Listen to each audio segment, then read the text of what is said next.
voltamos a apresentar Justiça na Tarde. Justiça na Tarde Debate. Pois bem, 15 horas e nós vamos então iniciando a partir de agora o nosso Justiça na Tarde Debate. E o nosso debate de hoje está voltado para o empreendedorismo.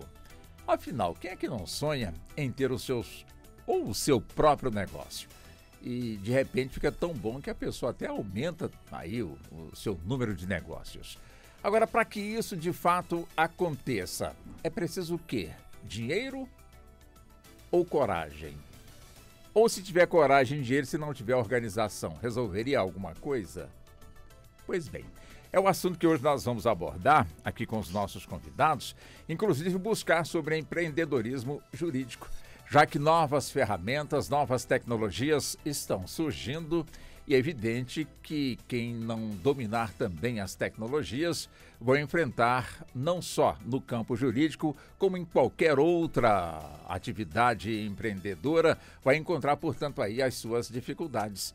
Então é nesse sentido, é nessa linha que nós vamos, a partir de agora, cumprimentar e conversar e debater com os nossos convidados. Você que está nos acompanhando pela 104,7 FM, muito obrigado pela sua sintonia, como também você que está nos acompanhando pelo canal do YouTube da Rádio Justiça. Também muito obrigado. Em caso queira interagir, encaminhe sua mensagem de voz ou então de texto aqui para o nosso WhatsApp, que é o 61 999758140. É isso, vamos nós então já cumprimentando nossos convidados e convidadas presentes aqui dos nossos estúdios. Começa com a doutora Fernanda França de Almeida, advogada pós-graduanda em Direito aplicado ao agronegócio. Ela que é pós-graduanda em Direito dos Contratos, Execução Contratual e Responsabilidade Civil, especialista em Direito Médico Veterinário. Doutora Fernanda, muito boa tarde, seja bem-vinda aqui ao nosso programa. Muito obrigada, é uma honra estar aqui hoje debatendo um tema tão pertinente à nossa área, principalmente aos novos advogados que saem aí hoje da faculdade sem saber como começar na área jurídica, achando tão somente que é advogar. Deixa eu cumprimentar também a doutora Gabriela Cunha Araújo, advogada pós-graduação em Direito Público, Advocacia Extrajudicial, MBA em Marketing Digital e Redes Sociais, né, doutora Gabriela? Também seja bem-vinda, muito obrigado por atender ao nosso convite. Obrigada, boa tarde. Boa tarde para a senhora. Doutor Cleider Fernandes, advogado, ele foi presidente da subseção de Taguatinga da OAB, professor de Direito Penal e Processo Penal, Administrativo e também Constitucional. Doutor Cleider, também seja muito bem-vindo aqui ao nosso programa. Doutor Cleider aqui confidenciando que desde menininho que ele já me ouvia. Eu fico feliz com essa sua observação, com a observação do senhor. Pelo menos eu me sinto aqui à vontade, porque o som da minha voz já lhe é familiar, né, doutor? Muito obrigado, doutor Cleider. Nós é que agradecemos aqui o carinho e a oportunidade de poder sentar nesta bancada e de ter a oportunidade de ouvir mais uma vez agora o radinho, não ao pé do ouvido, mas aqui ao seu lado. Digo para você que é uma alegria tanto para mim quanto para os meus pais, nós que quantas vezes não tivemos somente a oportunidade de ter o som da voz daquele locutor amigo que ali pela manhã nos orientava, nos dava as primeiras informações do dia ou do que era importante para começar as nossas jornadas. Então, obrigado, Walter, e agradeço aqui o carinho do convite. Tenho certeza que é algo muito, muito gratificante para cada um de nós. Muito obrigado, muito obrigado. Deixa eu também cumprimentar o doutor Bruno Calel. Doutor Bruno, ele que é advogado, é pós-graduado em Direito Público, atualmente é mestrando em Direito Constitucional. O doutor Bruno, que foi presidente da Comissão de Direito do Consumidor da subseção de Taguatinga, é integrante da Comissão de Direito do Consumidor Penal e Securitário da seccional da OAB da nossa capital federal. Doutor Bruno, também seja muito bem-vindo. Prazer mais uma vez reencontrá-lo e entrevistá-lo. Muito boa tarde para o senhor. Muito boa tarde, meu amigo Walter. É uma grande alegria estar aqui novamente. Estava devendo aí essa visita já tinha um tempinho, mas ouvir de novo esse seu vozeirão aqui é bom demais. Quero também desejar uma boa tarde aqui a todos os ouvintes. Tenho certeza que será uma tarde muito agradável. Vamos bater um papinho aqui sobre empreendedorismo, falar sobre o tema que eu mais gosto de falar, aquilo que eu acho mais divertido. Está em voga e tenho certeza que com a sua condução vai Opa, ser uma vamos tarde tentar. muito alegre, muito divertida Vamos tentar. e de muito aprendizado. Com toda certeza aqui, com o grau de conhecimento do senhor, vai ficar muito fácil a gente conduzir aqui esse nosso debate. Eu já começo com o senhor, doutor Bruno. Quer dizer, eu imagino, eu mesmo sonhei muito em ser empreendedor, mas nunca consegui porque me faltou coragem e quando eu tinha a devida coragem, me faltava realmente a devida experiência. Enfim, então as coisas foram passando. Eu imagino que o meu exemplo deve ser exemplo também de milhões e milhões de pessoas. Ou seja, o sonho de ter o próprio negócio, ele é alcançável para qualquer pessoa? Ele é alcançável a qualquer um que deseje obter aí um sucesso como empreendedor. Você disse aqui no comecinho, fez um questionamento muito interessante. Necessário que a pessoa tenha dinheiro ou tenha coragem? Ou tenha as duas coisas? Eu suponho que se você tiver muita coragem, o dinheiro é consequência. Na parte do empreendedorismo, eu ouso dizer que você primeiro trabalha, você planta, trabalha muito, por muitas horas, mas tenho certeza que o dinheiro será sim uma consequência, desde que você tenha um conhecimento, que você saiba estabelecer as suas metas, saiba onde você quer chegar no primeiro ano, no segundo ano, mais para frente. Se você insistir bastante, não desistir, porque normalmente acontece realmente das pessoas terem certas dificuldades nos primeiros momentos, inclusive até alguns colegas acabam quebrando nos primeiros meses ou no primeiro ano, mas lá na frente, com muita perseverança, ele retorna ao trabalho e consegue de uma outra maneira empreender. Então, o empreendedorismo ele tem tudo a ver com resiliência. Se a pessoa estiver predestinada e tiver como meta alcançável, não pode ser também aquela meta que ninguém consegue alcançar, tenho certeza que fatalmente ele será um empreendedor de sucesso ao longo dos anos. É muito difícil que isso aconteça no primeiro ano, no primeiro momento, mas fatalmente ao longo do tempo ele com certeza será um empreendedor de sucesso. Agora, doutora Gabriela, como muito bem pontuou o doutor Bruno, né? Persista. Agora, eu tenho que persistir em encontrar o dinheiro, ou eu tenho que persistir em encontrar o sucesso? A gente sempre costuma falar que o dinheiro é consequência, né? Na verdade, você tem que procurar o sucesso. Construir sua empresa baseado para o dinheiro vir como consequência no final. Agora, para eu poder ter realmente um negócio que eu domine, eu tenho que ser curioso naquilo que eu não sei, eu tenho que ser persistente naquilo que eu domino muito bem. É sempre bom você melhorar o que você domina bem e tentar melhorar o que você não sabe, né? É sempre bom você ter curiosidade em todas as áreas. Em todas as áreas, doutora Fernanda, é possível realmente encontrar o sucesso como empreendedor? De repente, eu sou uma pessoa que sempre vivi na cidade, na área urbana. Aí, de repente, me sobrou um dinheirinho, aí eu corro e compro um pedacinho de terra e acho que eu vou plantar ali minha mandioca para fazer farinha, ou então, enfim, investir numa outra atividade, plantar tomate, ou então um outro produto para poder fornecer num supermercado, numa feira, enfim. É aquela história, cada um no seu cada um, para a pessoa poder, de alguma forma, avançar, ou existe possibilidade, mesmo eu não dominando aquele setor, eu querendo ser, de certa forma, empreendedor naquilo que eu ainda não sei, mas eu posso me preparar para isso? Steve Jobs, ele tem uma frase que eu acho muito interessante, que diz assim, seja bom naquilo que você sabe fazer e delegue todo o resto. Então, nessa frase, ela me remete ao seguinte, eu não sei plantar mandioca, não sei plantar tomate, mas eu sei administrar. Eu entendo de finanças. O que eu posso fazer? Eu tenho dinheiro, tenho uma terra, eu vou contratar alguém que sabe plantar, vou contratar alguém que entende da terra, vou contratar um profissional que saiba lidar com aquele mercado, vou administrar o negócio e vou delegar as funções para que ele possa fazer aquilo render. Então, assim, você não precisa entender de tudo. Você precisa entender de algo, você precisa ter coragem para empreender, você precisa ter um plano e colocar aquilo em prática. O empreendedor, ele é isso. ele, acima de tudo, ele tem que ter coragem. Não é fácil, mas ele precisa ter essa coragem. Perfeitamente. Agora, deixa eu buscar também aqui o doutor Kleider. Dr. Kleider. Claro que muita gente, como eu coloquei aqui, né, sonha em ter o seu próprio negócio. Tanto que muita gente, às vezes, trabalha até se aposentar para poder, de alguma forma, juntar ali um seu dinheirinho, depois que aposentar, colocar o seu próprio negócio.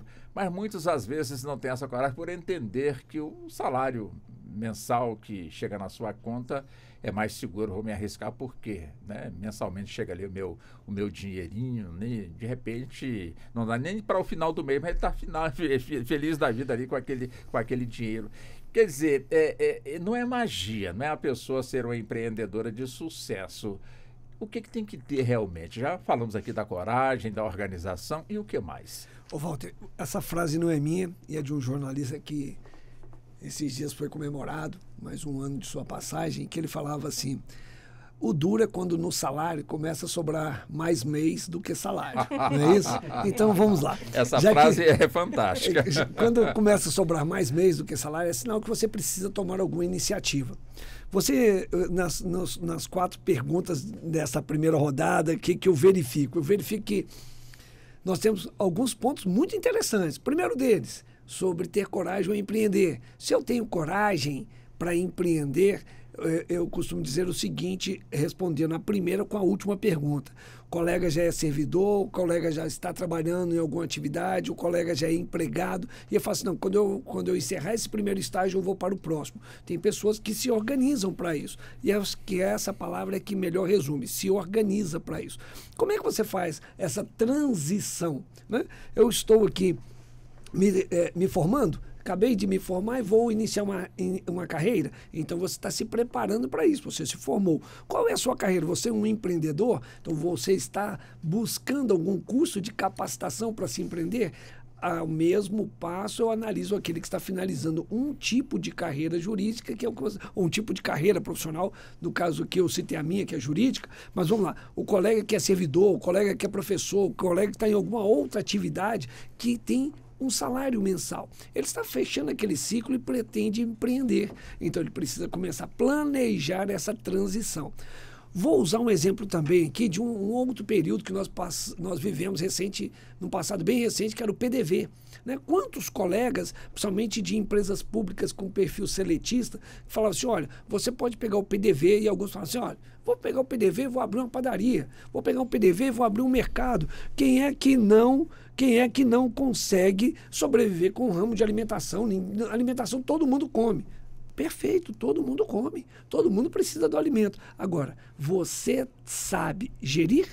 Você está organizado para essa transição do PDV, de sair do seu conforto do salário mensal para começar a empreender? O Bruno disse ali no início, olha, esse empreender vai demandar de um esforço, vai demandar de um planejamento. E essa transição, às vezes, que é muito dolorosa. E você me pergunta, o que é preciso fazer? Então, ao meu sentir, no primeiro ponto nós precisamos o quê? Planejar.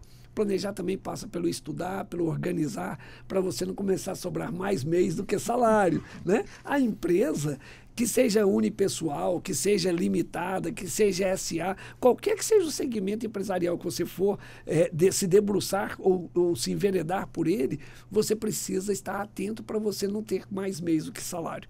Hoje eu vejo uma iniciativa muito grande, pelo menos aos jovens que estão entrando para o mercado financeiro. Né? Nós temos um grupo muito grande de jovens começando a ter interesse para o mercado financeiro já com projetos. Olha, eu pretendo me aposentar com 35 anos, eu pretendo me aposentar com 40 anos. E aí você tem que tentar entender o que é esse ato de aposentar, encerrar sua atividade naquele ramo de trabalho, estar estabilizado para poder seguir em uma outra frente.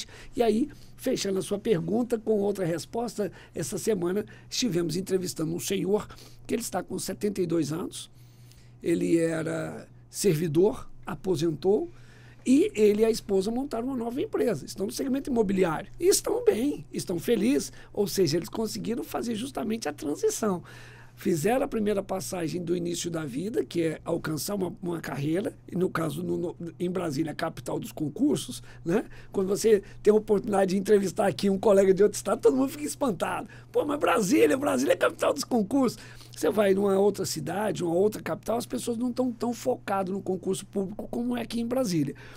Lá as pessoas estão preocupadas, sim, com a iniciativa privada, em tentar empreender. E aí o seu diálogo hoje aqui, para mim, cai como luva. Principalmente ao primo Edivaldo lá do interior de Minas, né? Aos amigos que eu tenho do Ceará, aqui lá de Ipu, né, Gabi? Então, assim, a gente quando vai cutucar famílias, a gente vai verificar justamente pessoas que estão naquela origem lá do seu município, do seu estado, da sua cidade, e que está pensando realmente em empreender. E o que ele está fazendo para isso? Então, fechando a minha pergunta, eu digo, primeira coisa, se prepare, né? Se organize para isso, busque a capacitação. E aí, recentemente nós falamos sobre isso, nós falamos sobre a possibilidade que as pessoas têm de buscar a capacitação em diversos órgãos, né, em diversas empresas, inclusive empresas públicas que estão sediadas no país todo, que dão oportunidades para esse aperfeiçoamento. Mas aí, mais para frente, a gente volta. Vamos ter muita conversa, com toda certeza, doutor Bruno. Volto com o senhor. A pergunta é bem simples, né? Quem, de certa forma, é empreendedor, se considera também o empresário? E quando se fala em capacitar, é preciso também, de certa forma, ter dinheiro para poder, de alguma maneira, tocar os seus próprios negócios? Porque, para muita gente, eu domino realmente aquela técnica, domino aquele assunto, mas realmente me falta dinheiro. Então eu faço o seguinte, eu entro, o dinheirinho que for entrando, for sobrando, eu vou aplicando para poder ir melhorando e melhorando e melhorando. Então a pergunta é simplesmente essa, né? Ou seja, o empreendedor já pode ser considerado um empresário ou é muito cedo isso ainda? É muito cedo ainda. O empreendedor, ele é mais do que um empresário. Ele é aquela pessoa que ele, antes mesmo de empreender, ele realiza algumas tarefas iniciais, especialmente em relação à capacitação, como você disse. Hoje em dia, nós temos diversas possibilidades de capacitação. Por exemplo, se você ingressar no YouTube hoje, particularmente, você vai ter ali quase todas as áreas do empreendedorismo para que você tenha o seu passo a passo de iniciar. Além disso, também temos alguns órgãos de governo que realiza algumas capacitações. Então, por óbvio que sem dinheiro nenhum é muito difícil a pessoa empreender, concordo contigo. Mas eu penso que essa investimento inicial, ter dinheiro inicialmente, não é mais como já foi em outro momento. Por óbvio que se você tiver uma loja de carro, você não vai ter condição de iniciar o seu trabalho se você não tiver um capital inicial grande. Agora, se você quiser começar em outros ramos do empreendedorismo, talvez, por exemplo, dando cursos, talvez, por exemplo, iniciando uma loja menor, talvez iniciando, por exemplo, quero trabalhar no ramo de veículos, então eu vou pegar os veículos dos meus amigos para revender. Enfim, hoje nós temos, por exemplo, a maior empresa de transporte do mundo, é uma empresa que sequer tem veículos, que é o Uber. Então, nós hoje temos diversas possibilidades de empreendedorismo, mas penso que a pessoa tem que ter uma noção do mercado que ela vai trabalhar, tem sim que se capacitar. Nós chamamos isso lá no escritório, o momento a gente chama de realização. Houve um estudo que de um colega, a gente fez até um episódio em nosso podcast lá do escritório. No episódio 2, nós falamos muito sobre isso, sobre a necessidade da capacitação. Apenas de 100% de todos os empreendedores, apenas 2% nasceram para empreender. 98% precisa do esforço. Depois se percebeu que a maioria destes empreendedores acabavam tendo alguma dificuldade, às vezes até quebrando 1 ou 2 vezes ao longo de sua vida, para depois conseguir ter uma empresa. Isso por quê? Porque aquele empreendedor também não tinha aquele conhecimento inicial. Então, o que nós sempre indicamos para aquela pessoa que quer empreender, ou talvez empreender também na nossa carreira, que é jurídica? Aqui nós estamos falando de uma rádio que é muito voltada a essa questão jurídica. Nós precisamos ter um planejamento inicial, perceber qual ramo você vai trabalhar, perceber quais são as suas qualidades, quais são os seus defeitos, onde você precisa estudar um pouquinho mais do que em outras áreas. Então, se 98% da população precisa estudar muito, então penso que é por aí que a pessoa deve começar, com um planejamento. Não estou dizendo que é um planejamento a longo prazo, não estou dizendo que a pessoa não possa começar sem esse planejamento, mas eu indico que com isso a chance de êxito é muito melhor. Porque lá na frente você vai entender quais as necessidades da sua empresa. Às vezes, por exemplo, é o melhor momento de contratar alguém, é o melhor momento de adquirir os produtos, os insumos para que eu tenha maior lucratividade, ou é melhor eu adquirir produtos que só vai resolver a minha semana, só vai resolver o meu mês. Então, todo esse planejamento, todo esse estudo sobre o caso é necessário antes mesmo da pessoa iniciar o seu empreendedorismo. Doutora Gabriela, o doutor Bruno está quase me convencendo. Ele não me convenceu ainda porque eu ainda tenho muito medo. Como é que eu consigo superar este medo? Ele está me convencendo, acho que é por aí, mas ainda acho que o meu saláriozinho no bom sentido, né? Não é menosprezando de forma alguma. É a maneira gentil da gente poder falar, portanto, aí da questão. Quer dizer, não que eu esteja satisfeito com o meu salário, né? Eu queria ganhar muito mais, mas evidentemente existem regras de mercado e a gente tem que obedecer também às regras de mercado. Doutor Bruno está quase me convencendo, mas eu tenho medo. Como é que eu supero esse medo? É porque você está acostumado com a sua garantia, né? Sua segurança do seu salário mensal, né? Nesse sentido. E aí, a melhor forma, né, de você se sentir seguro é fazendo um plano de negócio, né?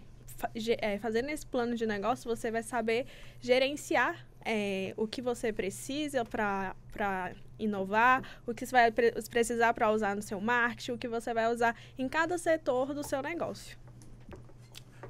Doutora, buscar também aqui a doutora Fernanda.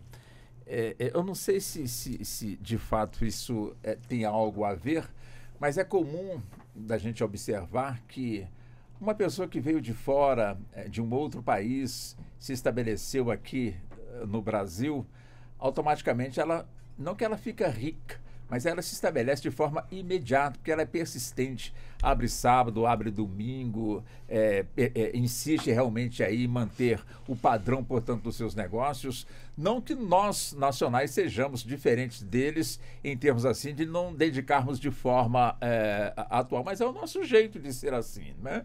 De repente já ganharia um dinheirinho ali a mais, já coloco 2 empregados, um gerente e vou passear na Disney. E acaba não dando certo lá na frente, eu não entendo por quê. Ou seja, existe isso mesmo de pessoas de fora com a visão mais ampla, chega num país desse, naquele velho ditado, quem tem um olho é rei, aquela coisa toda. Existe isso que a gente precisa observar, doutora Fernanda? Não, na verdade, é uma característica do empreendedor. O empreendedor, ele é resiliente. Porque, muitas das vezes, você não vai acertar de primeira. Você vai tentar uma vez e vai dar errado. Não vou desistir, vou tentar mais uma vez. E vai dar errado, mas eu vou tentar novamente. Já está me deixando com mais medo ainda. E vai dar errado, mas vai dar certo. Porque são nos erros que você vai aprender a caminhar. Quando a gente é criança, a gente não aprende a andar de primeira. Nós vamos aprender a andar depois que cairmos. E é com os nossos tombos que nós vamos aprender aonde nós erramos e onde vamos melhorar. E é aí que nasce o negócio de sucesso. E digo mais, é aí onde nós vamos fazer os nossos relacionamentos. Porque para empreender, a gente precisa também de relacionamento. Tem um programa muito que eu gosto muito, assisto muito. Não sei se posso falar o nome dele aqui, né? Fique à vontade. Aquele Shark Tank. E eu tenho um primo que ele trabalha muito, né? Eu conheço ele desde criança, ele é a esposa da minha prima.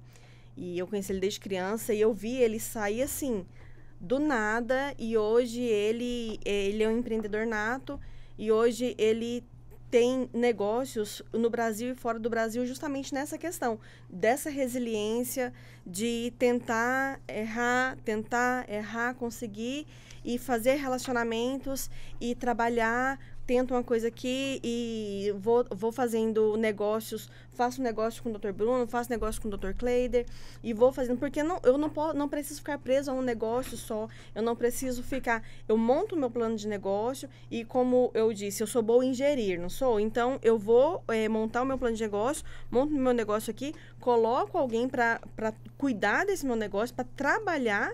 Aquela minha formiguinha vai trabalhar ali, eu vou gerir. E enquanto ela tá fazendo aquela engrenagem rodar, eu estou gerindo um outro negócio. E assim eu vou fazendo uma construção. E aí, para mim, essa é a minha visão. Até mesmo na questão dos concursos, eu acho que o empreendedorismo, até para estudar para concurso, você precisa ser empreendedor. Porque você precisa gerir o seu tempo, precisa gerir os seus recursos para você estudar. Porque demanda tempo, demanda recurso, você precisa comprar cursos, você precisa comprar material, você precisa se sustentar.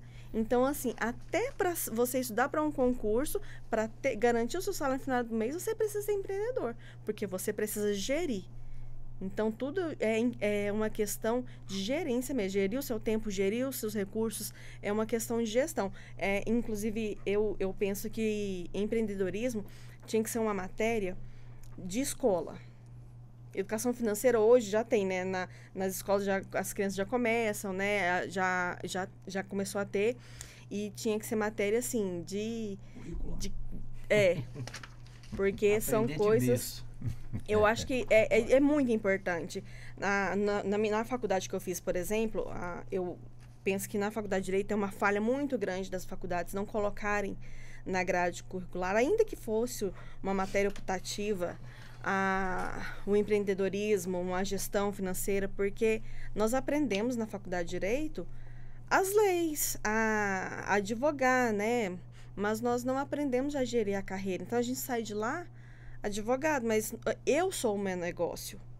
E aí, eu saio de lá e, quando termino, pego minha carteirinha da OAB e penso, gente, e agora? Como é que eu vou fazer? Pois é. E agora? O número de escritórios de jovens advogados que saem da faculdade e fecham seus escritórios é gigante. Justamente esse ponto por aí isso. do empreendedorismo jurídico, eu estou segurando ele aqui para a gente entrar daqui a pouquinho, porque eu sei que tem muita coisa boa vindo por aí, né? Tem. Agora, chegando aqui no Dr. Kleider, a doutora Fernanda aqui falando sobre o empreendedorismo, deveria ter em matéria escolar.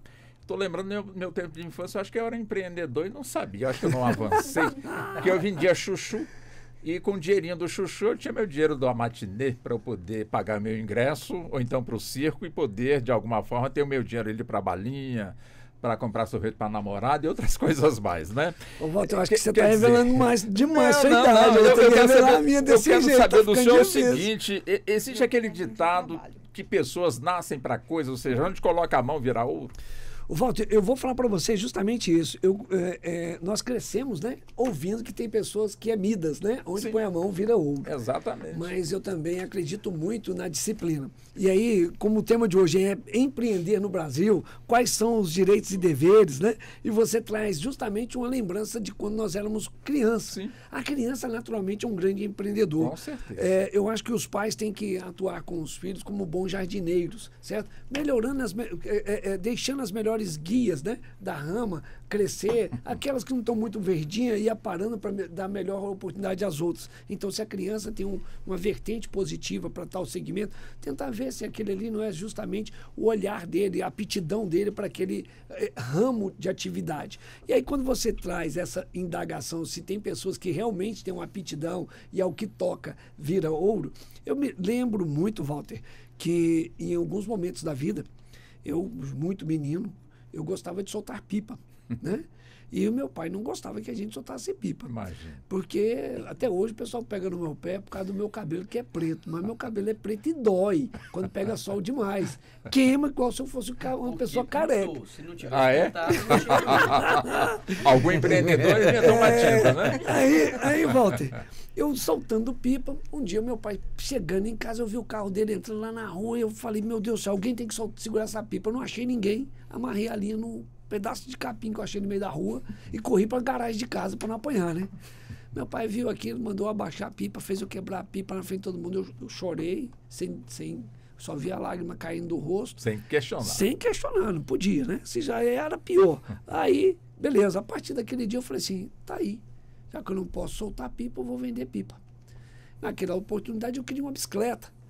E aí eu falei, poxa, vou me organizar. Eu passei fevereiro, março, abril, maio, finalzinho de maio. Eu sempre gostei de conversar. Quem me conhece fala que ele conversa pouco. Né? Se deixar, eu converso só nós dois a tarde inteira. E aí eu fiz amizade com o dono de uma distribuidora de papel chamado Papelaria Issa. E esse senhor... Olha aí, revelando a idade. Aí esse senhor me franqueou lá umas folhas de papel, conseguiu uns bambus, aquela coisa toda. Franqueou, você fala um empréstimo. Franqueou ali por empréstimo e eu tive que pagar ao final do mês. Consignado. Então, consignado. Mais especificamente é um consignado. Hoje, falando em contratos, são consignados. E aí, Walter, eu confeccionei as minhas primeiras pipas. Então, observe, naquele meu primeiro momento eu estava empreendendo. Eu amarrei uma linha na frente da garagem da casa do meu pai, e pendurei umas 50 pipas na frente de casa e os meninos iam lá comprar. Aí quando eu vi que os meninos estavam indo comprar pipa, eu falei assim, rapaz, dá para vender lanche para esses meninos também. Olha só. Aí eu comecei a fabricar bolo. Então eu vendi pipa, bolo. Eu falei, rapaz, para soltar pipa para você ter linha. Aí eu fui numa loja, já tinha descoberto uma distribuidora de papel, fui atrás da distribuidora de linha. Consegui comprar uma caixa de linha. Comecei a vender linha, comecei a vender papel, comecei a vender bambu, comecei a vender pipa. Chegou no final de julho, início de agosto, e eu queria comprar... Tudo isso era para comprar uma bicicleta. Eu tinha dinheiro para comprar 3. Então, assim, observe, você perguntou, Cleide, será que tem pessoas que tudo que põe a mão vira ouro? Eu vou dizer para você e vou responder com as palavras da Fernanda. O planejamento do negócio que a Gabi citou, certo? E a sua métrica financeira, porque especificamente quando eu olhar para a área do direito, na área do direito, a Ordem dos Advogados do Brasil, ela estabelece inclusive uma unidade referencial de honorários para que o advogado tenha, o jovem advogado, o advogado militante, ele tem um valor mínimo de quanto ele deve cobrar, uma referência mínima de honorários, ou seja, 1 hora de trabalho. E uma referência mínima de valores mínimos. Aqui não é quanto vale aquele trabalho, é uma orientação mínima de quanto você deve cobrar. Então, a partir daquele momento, eu começo a empreender e eu digo para você que daí para frente, eu não vou dizer que minha mão é de Midas, mas todas as coisas que eu empreendi, eu fui feliz. Então, em todos os comércios que eu coloquei a mão, que eu tentei empreender, eu fui feliz nele. Em todas as questões profissionais que eu busquei, eu fui feliz nela. E aí eu vou te dizer qual foi a chave do meu sucesso. Foi justamente a organização, foi o meu plano de negócio, certo? Então, quando eu comecei a pensar o meu negócio, eu falei, olha, o que eu preciso para esse negócio? E aí eu volto já para o custo, né? As pessoas sabem, mas quanto custa 1 hora de trabalho? Quanto custa para fazer tal serviço? Você tem que saber precificar. Então, como é que você precifica? Nós alugamos essa sala aqui, aonde nós estamos ao vivo agora, na TV, na Rádio Justiça, sintonizando os seus direitos com o programa Justiça na Tarde, falando hoje sobre empreender no Brasil, quais são os direitos e deveres. Né? Então vamos lá. Quando eu vou falar sobre isso, eu tenho que calcular quanto custo de energia, qual o aluguel que eu vou pagar, quanto custo profissional que vai fazer, que vai ser o meu radiodifusor aqui, toda a operação, coordenador de equipamento. Então, eu tenho que saber quanto custa isso. A hora que eu achar o valor da hora, eu já sei como precificar quanto tempo vai ser a locação desse espaço, quanto tempo vai ser o contrato que eu vou ter com qualquer pessoa. E aí, então, eu começo a entender. Aí pode ser que o seu dedo de Midas comece a aparecer. As pessoas, de uma maneira geral, são Midas. Eu digo isso para todo mundo. Todo mundo tem a capacidade de transformar qualquer coisa em ouro.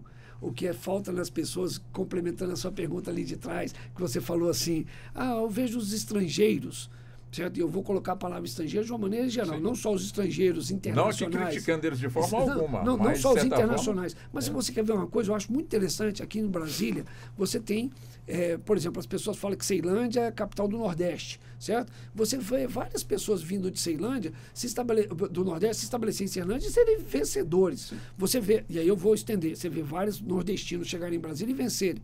Mas você fala assim, mas do Sul também vem várias pessoas e vencem. Sim. Aí você fala assim, nós entrevistamos uma colega do podcast, doutora Daniele, ela veio do Amazonas, ela veio aqui e venceu. Então, Brasília é um Eldorado para aquele que quer empreender.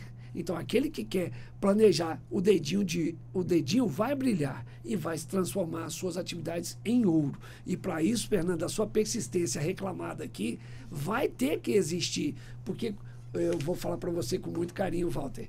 Bruno, quantos dias da semana, ele pode responder aqui para nós, ou a doutora Gabriela, a gente consegue sair no horário tradicional, que todo mundo se recolhe para casa. O empreendedor, naturalmente, ele cumpre a sua jornada das suas 8 horas diárias, mas naturalmente ele tem que fazer um esforço a mais, porque ele precisa se programar e se reorganizar para o dia seguinte, que ele não tem quem vai fazer isso por ele, é ele o empreendedor, então é ele quem vai fazer as coisas. Então, naturalmente, se você tiver esse olhar, você vai coordenar melhor a sua equipe, né? Ainda que sua equipe seja só você. E aí eu trago a frase da doutora Daniele, que ela falou assim, você tem a sua conta corrente empresarial? Ela falou assim, como assim? Ué, você não é a sua empresa? Não, mas eu não tenho empresa. Não, você é advogado e você é pai de família. Então você tem que ter a sua conta corrente empresarial de advogado, tem que ser a sua conta corrente de família. A sua conta empresarial tem que alimentar a sua conta de família. Se isso estiver misturado, a probabilidade do dedinho de ouro não existir será grande, Walter. Entendi. Doutor Bruno, quer dizer, para ser um empreendedor, é preciso ter dinheiro? Ou para ser empreendedor também alcança o sucesso e se vale a pena, como foi dito aqui, o tal do empréstimo consignado. Vou fazer um empréstimo para poder ser um empreendedor. É um negócio seguro, iniciando dessa forma? Não deixa de ser, porque é um empréstimo muito baixo no momento que nós temos juros muito altos aí no mercado. Inclusive, nós estamos vendo que em alguns casos as vendas caíram muito, especialmente por conta da falta de financiamento. Mas antes mesmo de chegar a essa fase, olha, eu vou empreender. Agora sim está me faltando tão somente o dinheiro. Eu penso que há necessidade de que aquela pessoa tenha um conhecimento prévio. Ele precisa passar por algumas etapas. Então você disse aqui, olha, quando eu era pequeno eu vendia chuchu, vendia balinha para eu poder sair no fim de semana, tomar lá uma Coca-Cola com a namorada. O empreendedor, ele faz o contrário. O empreendedor, ele calcula quantos chuchus ele vai precisar vender para ele comprar mais chuchus, para depois, ao fim, se sobrar alguma coisa, ele já tem o dinheiro para comprar o chuchu da semana que vem, aí sim ele pode comprar uma Coca-Cola. Mas eu fico namorado. Aí é justamente o problema. Você quer ser... Eu tenho que priorizar. Exatamente. Você quer ser empreendedor ou você quer ter uma namorada? Essas são as escolhas que o empreendedor faz. O Cleider falou aqui, por exemplo, semana passada a gente não conseguiu sair do escritório nenhuma vez antes de 9 horas da noite. Então, o empreendedorismo, ele traz essas circunstâncias, esses vieses. Nós também fomos do funcionalismo público. Em certo momento, nós nos arriscamos a vir para empreender aqui na carreira jurídica.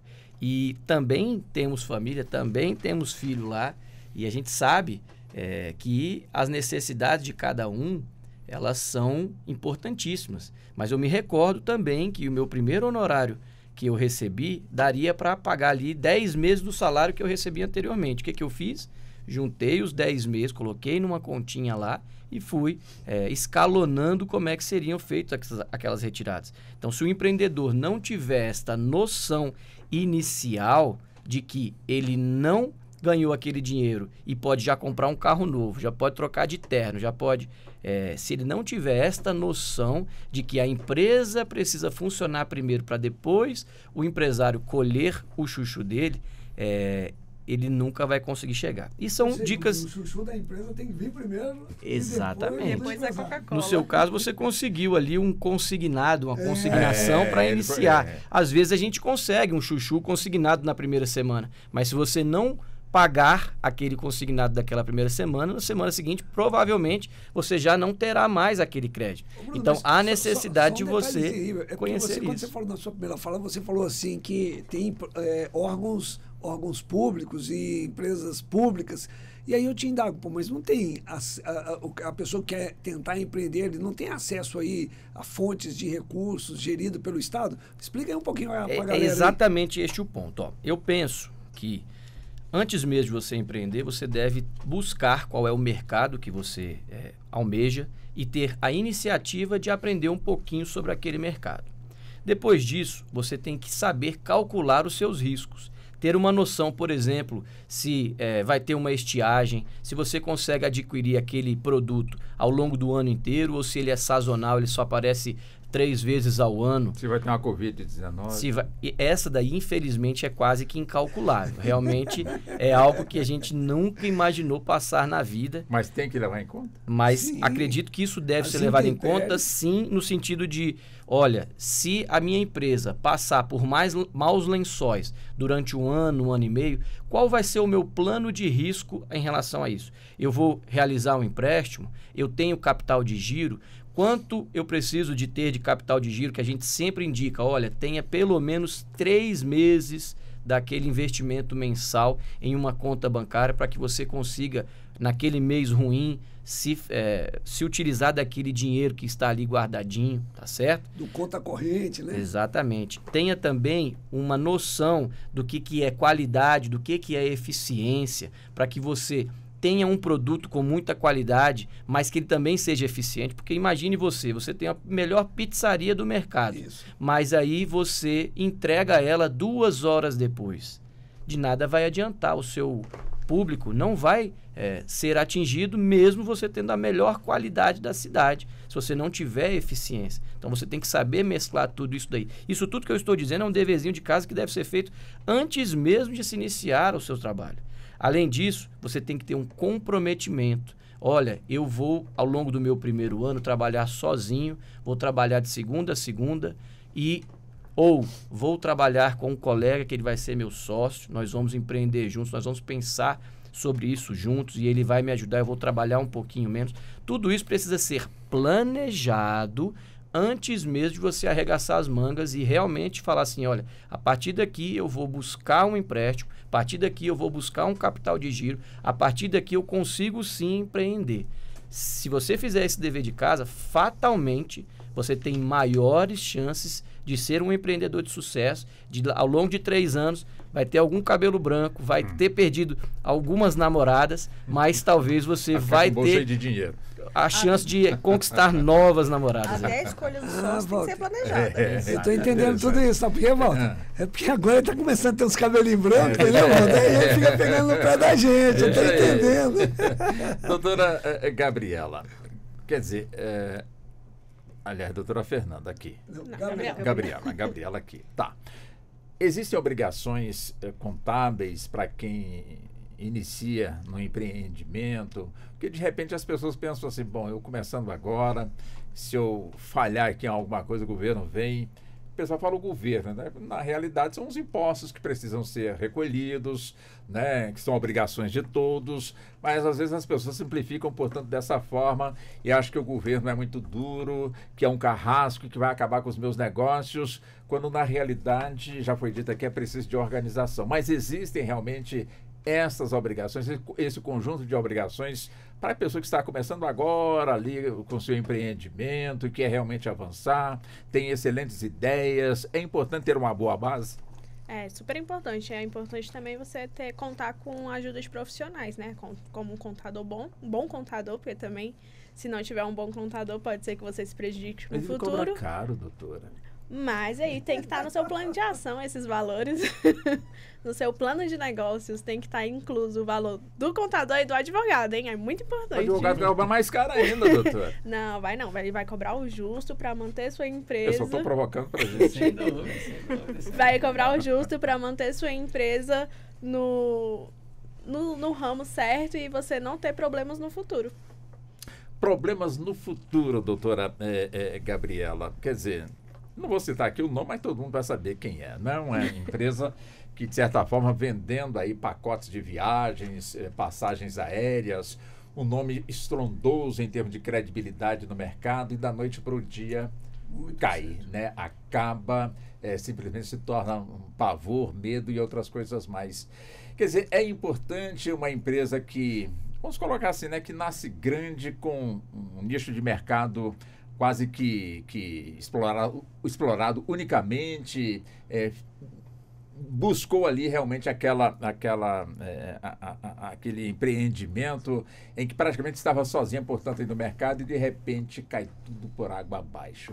Quer dizer, existem realmente empreendimentos que as pessoas precisam... Existem não, todos os empreendimentos precisam realmente ter uma boa base, como pontuou aqui a doutora Fernanda, como também saber gerenciar para evitar esse tipo de situação, até mesmo causando aí esse pavor em milhões e milhões de pessoas nesse nosso Brasil? Todo empreendimento, todo e qualquer empreendimento, o mais importante é a base. É como construir uma casa, a gente constrói a casa pelo alicerce. Tudo que for feito, ele é necessário ter um bom planejamento, conhecer o seu mercado, saber quais são os riscos daquele mercado, saber quais são as dificuldades que você vai encontrar naquele mercado. E dali em diante, você ter o seu planejamento, traçar suas estratégias, buscar ali quais são os seus riscos. Tudo tem que ser calculado, absolutamente tudo. O Dr. Bruno trouxe uma fala que eu não quis cortá-lo, mas que, por exemplo, aquele programa de TV que dá o prêmio milionário, né? Quantas pessoas não ganham aquele milhão e hoje não tem nada? A Mega Sena, por exemplo, né? A pessoa ganha fortuna e em pouco tempo acaba com e não tudo. tem nada. E aí a pessoa pensa, nossa, ganhei 1 milhão, vou pra praia e não vou precisar trabalhar mais nunca na vida, vou viver de rendimentos. Não, não vai. Da mesma jeito que aquele dinheiro vem fácil, ele também vai embora fácil.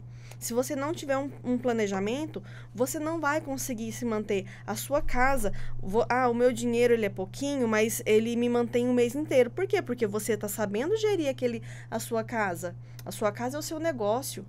Você está conseguindo gerir aquele seu negócio. Então, tudo é uma questão de gestão.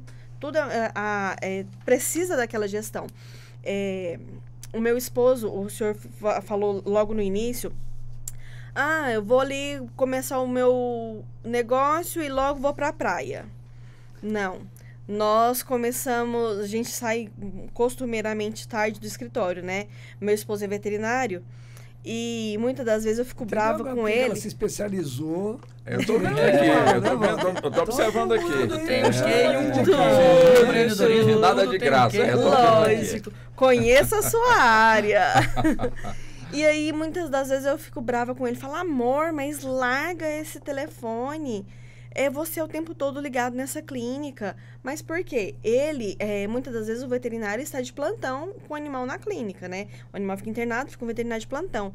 Mas ainda que ele não esteja de plantão lá, ele ainda assim sabe de tudo que está acontecendo dentro da clínica. Final de semana, ele não está lá dentro da clínica, mas ele sabe de cada coisa que está acontecendo com aquele animal.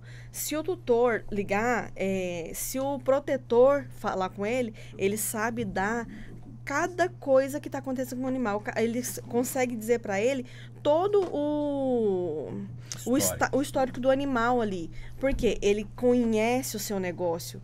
E aí ele conseguiu ganhar, ele ganha o dinheiro da clínica ali naquele mês. Esse mês eu bati minha meta. A clínica ganhou o dinheiro. Aquele dinheiro daquele mês, ele pegou o dinheiro e comprou um carro? Não. A gente consertou o que estava estragado no carro, que a gente entrava pela porta do passageiro. Isso, empreendedor. Foi. E a gente consertou a porta que estava estragada, não comprou um carro novo. A gente consertou o que estava estragado e pegou aquele dinheiro e reinvestiu na clínica. E cada vez a gente reinveste. Porque o teu negócio, ele não vai te dar aquele retorno do dia para a noite, em um ano. Todo negócio, ele precisa de um tempo para te dar um retorno. Né? Exatamente. Aí, depois daquele tempo que ele for te dar um retorno, aí primeiro ela começa a se pagar. O primeiro ano, normalmente, se o negócio se pagar, já é ótimo. Depois do primeiro ano, ele começa a te dar um retorno para você começar a reinvestir no negócio. Aí, depois que vem a terceira etapa, que é onde você vai começar a oferir aqueles lucros. E isso é o planejamento. E isso é o que vai fazer o seu negócio, ele criar raízes. Dali em diante, você conseguiu se firmar nesses 3 primeiros anos, que eu acho que são os 3 primeiros anos são os mais difíceis, né? Eu supero para 5. Eu acho que qualquer empreendimento com menos de 5 anos, é difícil a pessoa se arriscar e dizer, não, eu tenho um negócio de sucesso e está dando muito certo. Porque pode ser que venha ventos fortes no 4º ano, e ele não dar conta. Então, eu penso que qualquer empreendimento, menos de 5 anos, ainda não está maduro o suficiente. E nós abrimos nossa clínica... Aí, Fernanda, é justamente aquele estudo que o Sebrae faz, né? O primeiro ano é o ano de abertura, o segundo ano é o ano em que as coisas, o faturamento começa a entrar, o terceiro ano normalmente é o ano da crise, e o quarto ano, que é o ano em que você tende ou ali estabilizar a empresa para crescer, ou se você não equilibra, você quebra. Porque normalmente o estudo abre um ano, o segundo ano fatura, o terceiro ano entra em crise. Já vai para os Estados Unidos no terceiro ano, aí no quarto. Justamente por causa das férias da praia. Dr. Kleider me trouxe. Acho que o quarto ano a coisa está equilibrada, que entrou o capital necessário ali para você tocar a vida, aí chega no quarto ano, vai para a praia. Dr. Kleider me trouxe uma memória afetiva, sabia? Eu fiz um curso do Sebrae de empreendedorismo há muitos anos atrás, quando eu virei gerente financeiro de uma fábrica de cosméticos, assim, do nada, a pessoa demitiu por briga, por pirraça com a gerente financeiro dela, eu entrei para ser secretária, tinha uma semana que eu estava na fábrica, eu era secretária, ela falou assim, você vai se ficar no lugar dela, eu olhei para ela, ela você, mas eu não sei, ela não interessa, se você quiser ser demitida, você vai entrar, aí eu, tá bom. Aí eu fui lá no Sebrae e fiz o curso. No que eu fiz o curso, com uma semana eu descobri um rombo gigante na empresa dela. Aí consegui ali reverter algumas coisas. Com 6 meses, eu recuperei o Super Simples dela e 3 bancos que ela tinha devedor. Aí a gente ficou só com um e no final do ano a gente já não estava com saldo devedor nenhum.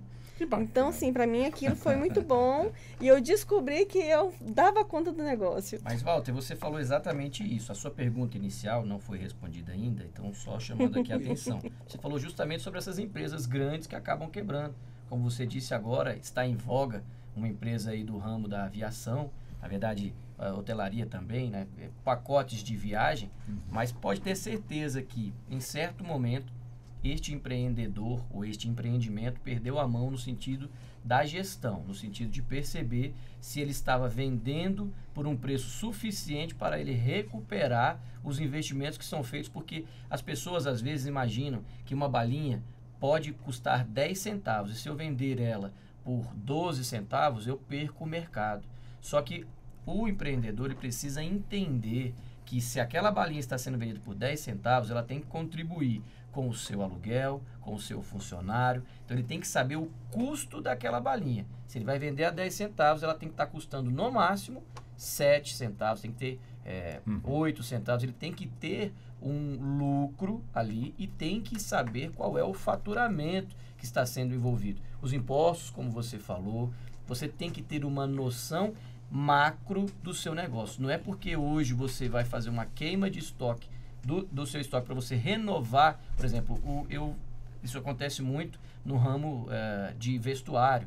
Você encontra muitas vezes ao longo dos anos um shopping fazendo as suas liquidações porque precisam alternar aquela estação que existente e ele, com aquele valor, ele consegue pagar pelo menos a aquisição desse novo vestuário. Então, não adianta ele queimar o estoque por um valor inferior àquilo que ele adquiriu, ou se mesmo sendo um valor inferior, ele não vai ter dinheiro suficiente para adquirir novos produtos, porque pode acontecer dos novos produtos estarem um pouco mais baratos, então ele tem que ter um porquê, ele tem que estar sabendo exatamente isso. Nós temos no começo do ano, por exemplo, uma empresa muito conhecida que hoje deve bilhões em chocolate. Nós falamos muito sobre isso aqui, aquela empresa que é vermelhinha, né?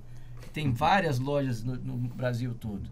Então, uma que começa com A? Isso. São 40 bilhões de rombo. E o maior prejuízo ali, o maior credor, é um que vende chocolate para ela. Então, será que em algum momento ela deixou de vender pelo preço exato? Será que ali não se percebeu que, na verdade, ao invés de estar tendo lucro, você estava tendo um mero faturamento, enxugando o gelo, pagando as contas do mês que vem, mas o rombo vai ficando ao longo do tempo, porque um fornecedor ficou sem isso não é pago. Concorrência de mercado, isso é falta de planejamento. Exatamente. Então, a gestão ela é importantíssima. Pode ter certeza que essa empresa só chegou onde chegou porque não percebeu a tempo o gargalo que ela tinha.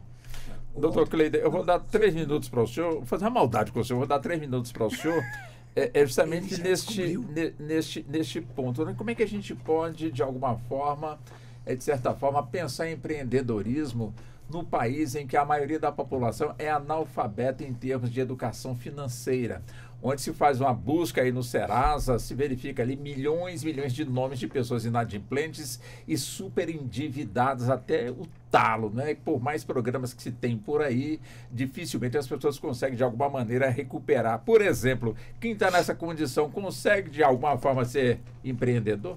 Walter, olha só, a grande questão que nós temos a oportunidade de verificar neste momento é justamente isso. Observe, a sua pergunta inicial lá atrás tem condição de ser empreendedor e sem ter dinheiro?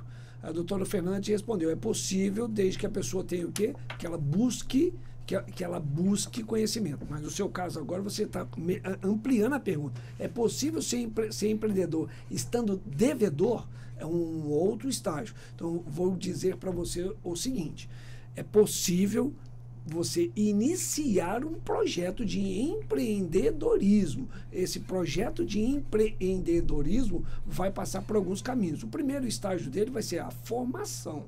Então, por mais que ele seja uma pessoa não alfabetizada, por mais que ele não seja uma pessoa conhecedora de até porque tem muito analfabeto que consegue ser um grande empreendedor. Eu ia citar justamente isso. Um exemplo clássico aqui, o Venâncio. O senhor José Venâncio, em Brasília, tem inúmeros prédios aqui no centro de Brasília com o nome deles. Né? É um império financeiro. A família toda tem, até hoje, até um passado bem recente, tiveram conflitos por causa da divisão do império. Mas vamos lá, pessoas simples, e aqui tem inúmeras. Hoje, a revista Exame, se você me permite divulgar, falou que São Paulo tem os 500 maiores bilionários do país.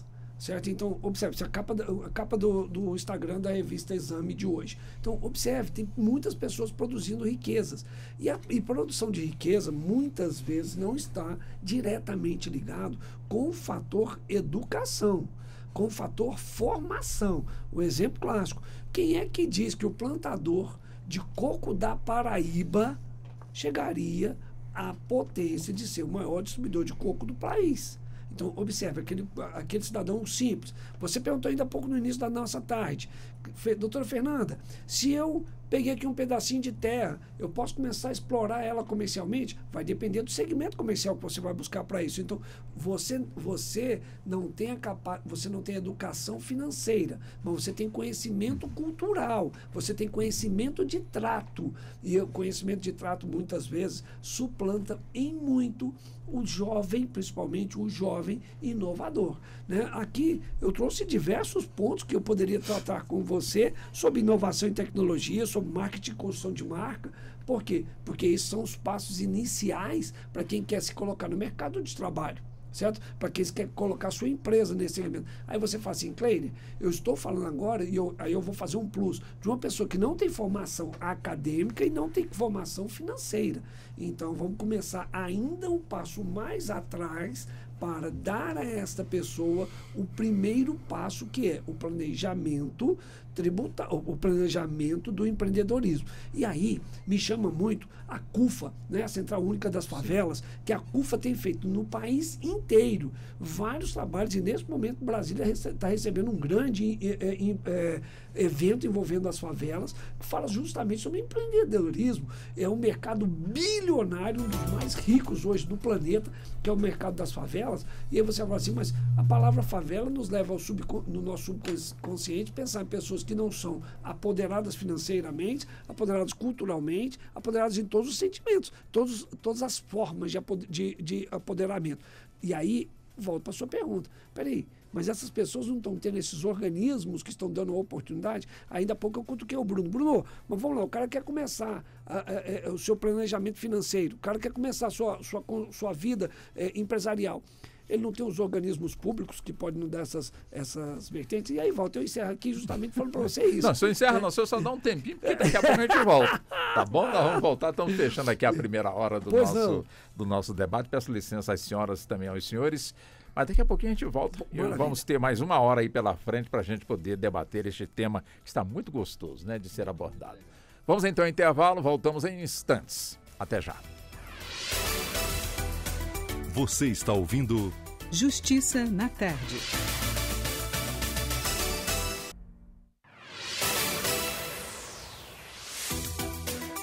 Voltamos a apresentar Justiça na Tarde. Justiça na Tarde Debate. Pois bem, são 16 horas mais 5 minutos e já estamos entrando na segunda hora do nosso Justiça na Tarde Debate, que hoje estamos aqui com os nossos convidados e convidadas. Doutora Fernanda França de Almeida, ela que é advogada, pós-graduanda em Direito Aplicado ao Agronegócio, pós-graduada em Direito dos Contratos, Execução Contratual e Responsabilidade Civil, especialista em Direito Médico Veterinário. Também conosco a doutora Gabriela Cunha Araújo, advogada pós-graduada em Direito Público, Advocacia Extrajudicial, MBA em Marketing Digital e Redes Sociais. Também o Dr. Cleider Fernandes, advogado, foi presidente da OAB, a subseção de Taguatinga, professor de Direito Penal e Processo Penal, Administrativo e Constitucional. Também conosco o Dr. Bruno Calel. Eu estou pronunciando certo? Calel? É isso mesmo? Então tá. Advogado, pós-graduado em Direito Público e atualmente é mestrando em Direito Constitucional. Foi presidente da Comissão de Direito do Consumidor da subseção de Taguatinga e integrante da Comissão de Direito do Consumidor, Penal e Securitário na seccional da OAB aqui da capital federal. Doutor Bruno, vamos então entrar aqui na questão do empreendedorismo jurídico. Eu imagino num país onde temos aí mais de 1.300.000 advogados que temos, portanto, aqui nesse nosso Brasil, isso de acordo com números ainda, imagino que não estejam, de certa forma, atualizados. Mas o fato é que nós temos aqui uma maior quantidade de cursos de advocacia do que em qualquer outro país desse nosso planeta chamado Terra. Ou seja, então temos aí pessoas super interessadas, portanto, no campo do bacharelismo em Direito, como também na profissão da advocacia, muitos exercendo portanto, a advocacia, outros, portanto, com essa graduação, mas o fato é que hoje, com a modernidade chegando também, o empreendedorismo também chegou no setor jurídico. Quer dizer, quem assim não o fizer de alguma forma fica para trás, perde oportunidades ou nada será alterado na avaliação do senhor, doutor Bruno? Eu penso que aquele advogado, aquela advogada que não for um bom empreendedor, fatalmente ele está fadado ao fracasso. Isso porque o empreendedorismo, o entender que você é um negócio, que você precisa se ver como um negócio, no sentido de você precisa de ter roupa, você precisa um computador, você precisa de conhecimento, você precisa também de cliente, então vai envolver aqui marketing, técnicas de venda, você precisa ser um profissional completo naquele ramo específico que você vai se dedicar. Então, se o profissional hoje da advocacia não se espelhar nos grandes escritórios e também com essa palavrinha que você disse aqui muito, chamada modernidade, se ele não se modernizar, fatalmente ele será ele não conseguirá prosperar nessa advocacia.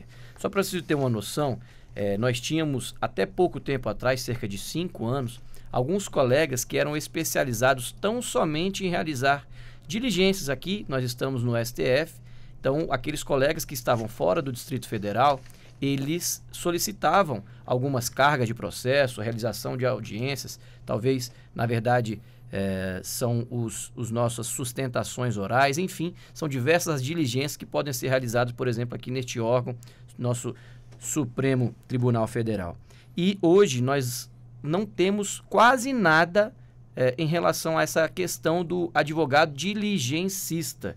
Então, tinha essa figura? Tinha essa figura. Tinham colegas que contratavam, tinham em seu escritório, por exemplo, eu tenho um colega que ele tinha mais de 30 advogados contratados em seu escritório para dar conta do procedimento que ele cuidava, porque ele fazia não só o Distrito Federal, como todo o entorno aqui do Distrito Federal. Então, ele tinha pessoas em cada um dos fóruns específicos durante um dia, por ele ter uma demanda muito grande. Ele chegou a ter um faturamento enorme, e da noite para o dia, esse trabalho foi diminuindo com a virtualização dos processos. Hoje, tudo nós utilizamos aqui no Distrito Federal, por exemplo, o PJE, nós temos alguns outros programas que substituem este advogado. Hoje você consegue fazer os seus despachos de forma virtual. Então, a necessidade da contratação de um advogado aqui no Distrito Federal, por exemplo, diminuiu muito, caiu muito.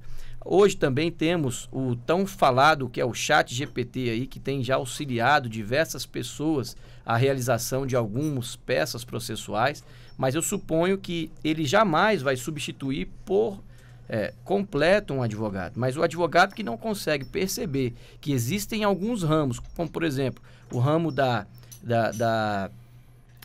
cobrança já está sendo substituído por diversos robôs, alguns outros ramos, até aqui mesmo, nós temos nos órgãos superiores que, para que você consiga subir com o seu processo, é um robô quem analisa isso, você precisa falar a língua de um robô, senão o seu processo não sobe. Então, essa questão da modernização, o advogado, mesmo sendo iniciante, ou aquele advogado já experimentado, tem 20, 30 anos de carreira, se ele não se especializar, se ele não modernizar a sua vida e se tornar um empreendedor, tendo conhecimento de todos esses ramos do direito, inclusive, por exemplo, como se portar nas redes sociais, como angariar novos clientes por essas ferramentas, ele fatalmente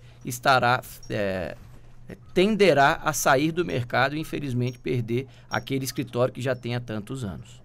E por onde começar, doutora Fernanda? Porque, com toda certeza, quando se fala aqui o doutor Bruno em modernização, não é estar atento a cada edição do Vademecum, ou seja, tem que estar realmente conhecendo não só o Vademecum, estar por dentro das alterações, como também neste campo aí da tecnologia.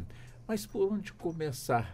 E também, evidentemente, que os que estão formando hoje, ou os que se formaram há 10, 15 anos atrás, ainda estão na vantagem por conta daqueles que formaram quando não se falava sequer em inteligência artificial. Se falar, mas era uma coisa tão distante aqui para nós e hoje chegou, portanto, cheio. E nós temos aí belíssimos advogados, né, que não foram daquele tempo, mas continuam sendo, portanto, aí brilhantes. Mas o que está sendo colocado é que a modernidade tem que ser buscada. Agora, por onde começar?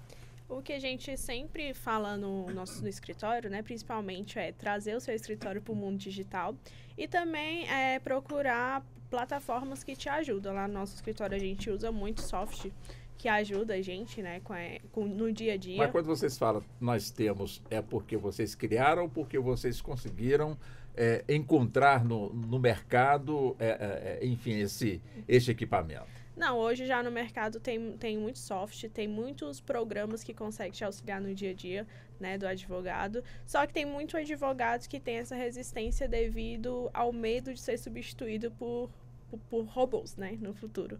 E eu concordo com a fala do Dr. Bruno, que não existirá essa substituição em momento nenhum, até porque tem coisas que só advogado, pessoa mesmo, consegue fazer, né. Então, nesse sentido, eu acredito muito na questão de também trazer, além da modernidade, trazer seu escritório para o digital, né? Que aí vai te dar uma modernidade também de as pessoas te encontrarem ali no mundo digital. E esse mundo digital, doutora Gabriela, no campo da advocacia, quer dizer, nos demais ramos também da nossa justiça, né? Os tribunais, Ministério Público, enfim, também estão com essa mesma visão, essa mesma avaliação, também avançando na tecnologia, ou seja, as pontas estão se encontrando? Só uma correção. Ela, a doutora Gabriela. Ixi, então a doutora Fernanda. Eu sou a doutora Fernanda. Eu vou fazer um curso para poder ficar mais atento. Pode deixar. Doutora Fernanda, por favor, desculpa. Não, imagina. Então, como a doutora Gabriela bem colocou, e ela é especialista nesse assunto de inteligência artificial, marketing digital, isso é com ela, a gente aprende muito com ela sobre isso, eu em especial. Os tribunais, eles podem melhorar muito, mas estão indo muito bem, na minha visão, com relação a isso, porque facilita muito. Nós temos hoje a figura do balcão virtual, que trouxe uma facilidade para a gente. A gente consegue hoje despachar com um servidor sem precisar sair do escritório. Eu acho que essa é uma das facilidades que traz para a gente. De, por exemplo, um processo está parado ali, já aconteceu comigo, de falar com o servidor, olha, conclui lá, coloca para o juiz, dá um despacho ali para mim, preciso fazer esse processo andar. E isso facilita, sem você ter que pegar, sair, deslocar, perder o tempo com trânsito, engarrafamento, e você ganha tempo, porque, como a gente bem colocou no primeiro bloco, tudo é uma questão de gestão, e o advogado ele precisa muito de uma gestão de tempo. E a inteligência artificial, ela traz para nós essa gestão de tempo. O que dificulta para a gente é que em contrapartida, né, um ponto que se torna um pouco negativo, é que também nos afasta um pouco, né? Na questão de se tornar não sei se inacessível seria a palavra, né? Mas de você não ter... Não sei como que eu colocaria. Que interação com os demais colegas, né? Um aprendizado essa diário. Distância, aquele bate-papo que a gente tinha o nos network, corredores. Um cafezinho, aquele cliente que às vezes você só via quando estava passando ali na rua mesmo. Realmente a gente trouxe... isso daí atrapalhou um pouquinho. Né? O network que você faria... Porque, por exemplo, de quando eu me formei, eu ouço muito isso dos advogados mais antigos, né? Você não vai esfregar sua barriga no balcão. Você não vai andar com o processo debaixo do braço. Eu ainda carreguei alguns processos no carrinho quando eu fazia estágios. Mas eu não tenho isso comigo, né? De ter que ficar ali procurando. Você não vai ter o prazer de ficar atrás de processo que sumiu. Porque, então, essa parte da modernização é muito bom, porque você não vai ter essa preocupação. Você consegue hoje, eu, por exemplo, tenho acesso a um processo que é do estado de São Paulo com maior facilidade. Não preciso ir lá. Não preciso ir lá. Então, fica mais barato, fica mais fácil. Essa parte que os tribunais, essa modernização trouxe, foi muito bom. Agora, doutor Kleider, quer dizer, com essa modernidade, eu pergunto ao senhor, qual é o ganho para a clientela em geral? Porque o que mais, de certa forma, suscita debate nesse campo do judiciário, enfim, quando alguém espera, portanto, por uma sentença, é a questão do tempo, já que os nossos tribunais estão abarrotados de ações, não importa se trabalhista, civil, criminal, estão com toda certeza abarrotados. Com essa inteligência artificial chegando e quem, de certa forma, está também, de certa forma, se modernizando. Quer dizer, eu fico aqui imaginando de que forma podemos dimensionar, portanto, aí o ganho, acima de tudo, para o profissional que está ali trabalhando, no caso, para o advogado, para o magistrado que está ali, como também os seus serventuários que estão ali também nos tribunais, como também para o cliente, né, em termos de ganho. Quais os ganhos, na avaliação do senhor, que essa inteligência artificial está trazendo para o setor? Walter, vamos lá. Primeira coisa que eu acho que é de suma importância a gente lembrar é o seguinte: quando nós começamos uma atividade que ela já está numa frequência, que ela já está rodando dentro de uma sintonia, já que nós estamos na Rádio Justiça, nós estamos sintonizados no 104.7. Doutor, então, tá craque, né? Automaticamente eu tenho que estar o quê? Nesta frequência. Então, se eu chego aqui na 104.7, verifico que ela está rodando dentro dessa linha, eu não conheço o passado. Eu conheço o que eu estou vendo aqui e o que eu vou colher daqui para frente. Eu tenho certeza que quando você começou a transmitir, o seu microfone não ficava inclinado, não tinha uma telinha de proteção, ou muito menos, você tinha um auxílio de retornos, como a gente tem hoje com o advento da informática. Não sou tão antigo assim, não. Desculpa, é porque eu sou, Walter. Então, já que eu brinquei com você, depois que eu aprendi que na sala de aula a gente não pode mais brincar com o aluno, né?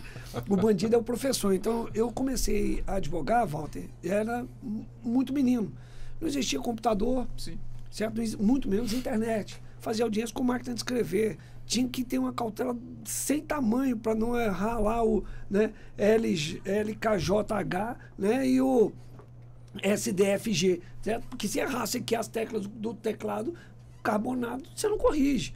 Então, tinha que ter um cuidado muito grande. Se eu olho para o passado e falo assim, poxa, modernizou, e você traz que a inteligência artificial está trazendo um salto, e esse salto é para trazer resultados positivos, se eu olhar dessa maneira, e eu olhar para o passado, eu fizer essa métrica, o advogado que está chegando, e o advogado que tem 10 ou 15 anos, eu estou chegando na casa dos 25 anos como advogado, eu vou falar para você, poxa, como é que a gente vai sintonizar essas pessoas? Quem está chegando, está pegando tudo nesse formato, nessa sintonia que a rádio está oferecendo. As pessoas estão chegando nesse novo formato de aplicação da justiça.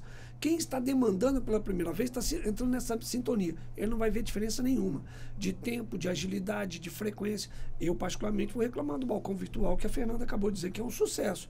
Por quê? Porque para mim ele tinha que funcionar todos os dias, de segunda a sexta-feira, o tribunal abre de meio-dia às 19. Eu ligo no tribunal meio-dia, não tem ninguém para me atender. Quando o balcão era presencial, teria.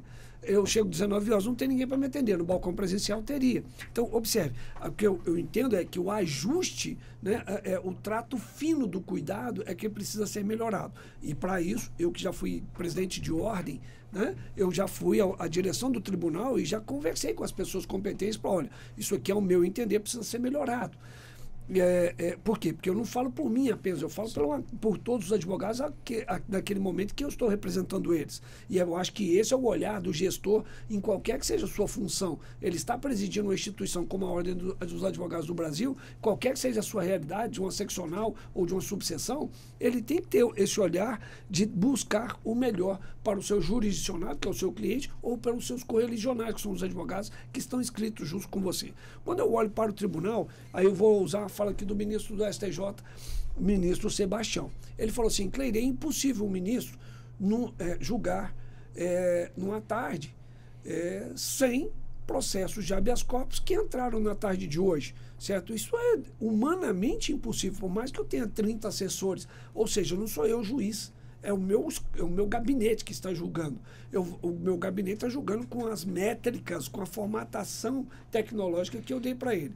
Além disso, aí eu vou para a parte tecnológica. A parte tecnológica é a sua pergunta. Você fala assim, Cleide, qual é o ganho para o advogado? Para o advogado, aliás, vou começar pelo judiciário. Pelo judiciário, o judiciário hoje usa ferramentas de controle. As ferramentas de controle são palavras de corte. Então, se você vai falar no STJ, você não está falando de direito constitucional. No direito constitucional, você está falando do Supremo. Se você usar aqui no Supremo, melhor dizendo, né? É a Rádio Justiça do Supremo. Se nós estamos falando aqui de direito constitucional, lá no STJ, o seu recurso não vai ser conhecido. Por quê?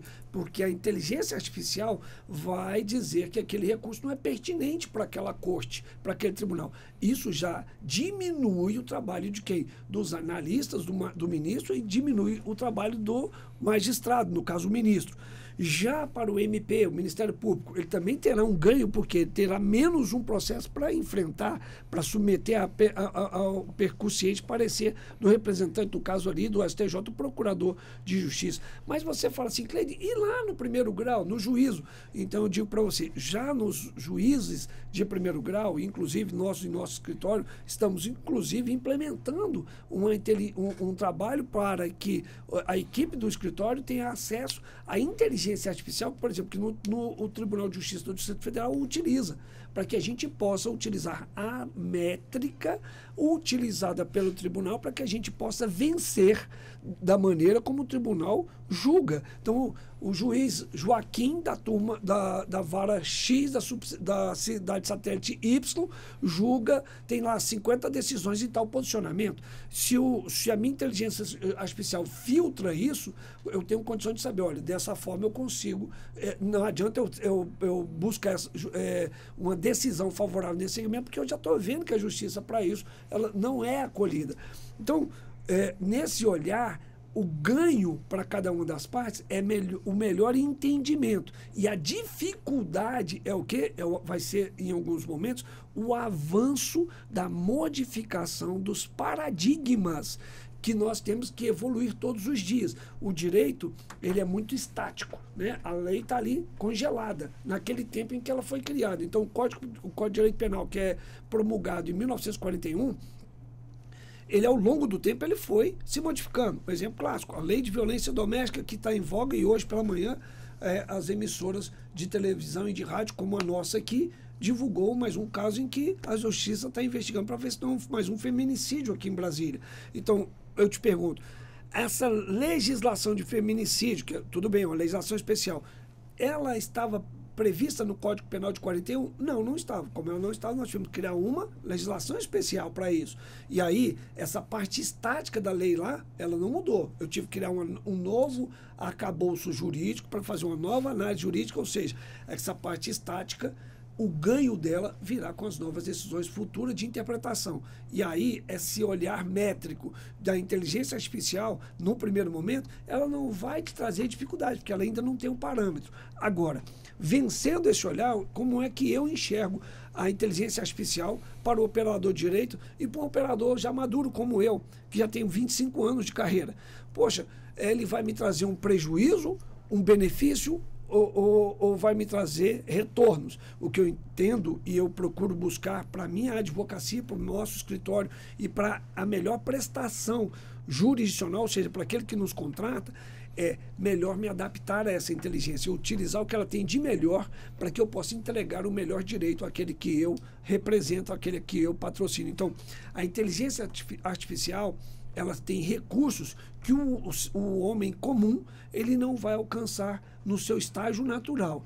Ele, utilizando ela, ele consegue buscar nichos, certo? Mais rápido, mais completos, mais eficientes, numa métrica maior e melhor, que o cidadão comum não consegue, que o advogado comum não consegue. Aí, quando eu utilizo isso, eu vou ter um retorno melhor e maior para aquela peça jurídica que eu vou fomentar, que eu vou utilizar. Lá no escritório, eu sou criticado sob a ótica de falar muito, consequentemente, eu também escrevo muito. Percebeu. Né?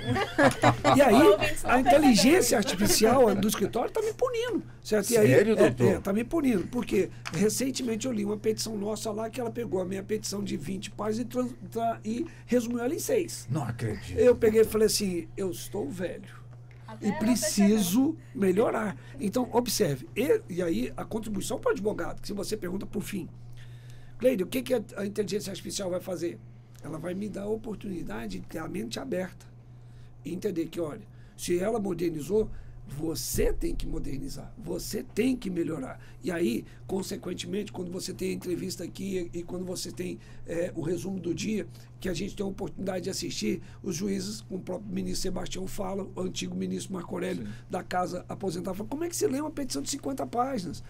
O Ministério Público Federal ele também tem que contribuir, fazer umas denúncias, umas representações com menos páginas, não é de 50, de 100, de 200. Eu tenho uma representação lá que tem 690 páginas. É um livro. Então, eu indago a todos. Se a inteligência artificial reduz isso tudo, me facilita e, consequentemente, facilita a vida daquele que vai julgar. A questão toda eu vou conseguir colocar naquele papel, nesse arquivo digital, tudo aquilo que a pessoa precisa. Para mim, esse é o grande X da questão. Se eu conseguir colocar no papel tudo aquilo que a pessoa precisa, eu apliquei uma boa justiça, ou eu estou conseguindo apresentar bem um caso para que o magistrado possa julgar da melhor maneira. É assim que eu penso que será a evolução da melhor aplicação da inteligência artificial para o emprego da justiça.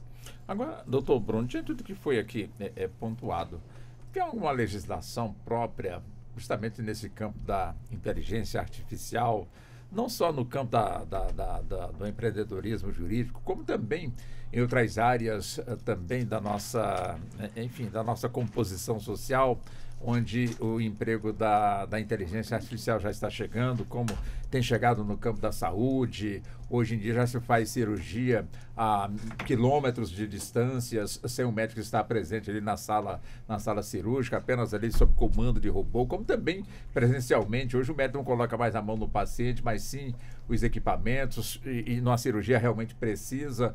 Ou seja, estamos colocando os bois diante o carro diante dos bois, ou de alguma forma nós estamos agindo de forma correta e sustentados e amparados por uma legislação própria? Bom, hoje nós temos diversas legislações próprias e uma evolução muito grande. Nós temos também diversos colegas que estão se especializando no direito digital.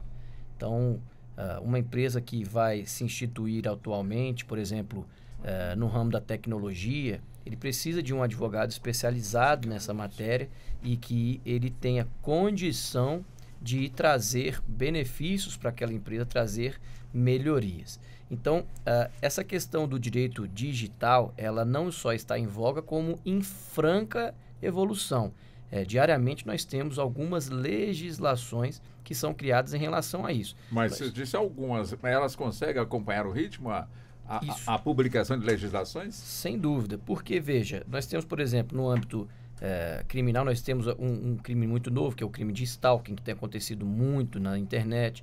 Nós temos outras legislações nessa esfera penal que têm evoluído em relação ao direito digital, justamente porque, por exemplo, quem é que se falava antigamente que existia a possibilidade de um estupro virtual? Hoje em dia nós já temos uma legislação a respeito disso.